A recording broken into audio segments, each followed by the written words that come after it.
नमस्कार फ्रेंड, मुई रोशन। आप देखुं रोशन यूट्यूब चैनल। आज देखो हम बार्डर 14 दिन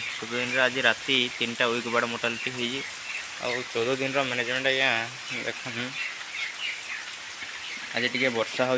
बाहर को देखी दूजी वर्षा हो वर्षा लगी बाट टी जाकी जाकी रोचती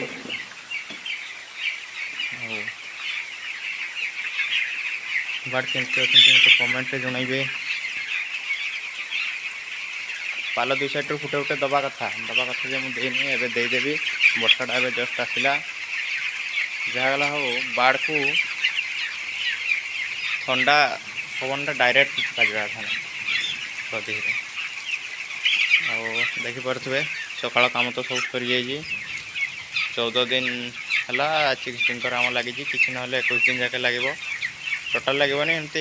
कमी कमी जीव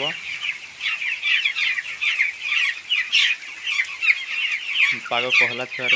बाट टे जाकी जाकी हो रोज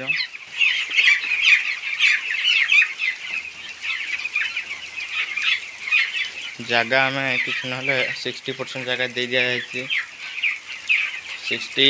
to 70% दिया जाए 30% पाग जदि भल रहे देखिए काली आड़े दे दिया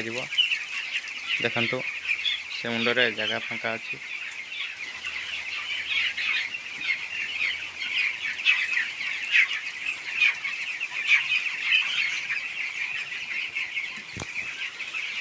देखो लास्ट जाए देखी एत सुंदर भल पाइबे देव धन्यवाद।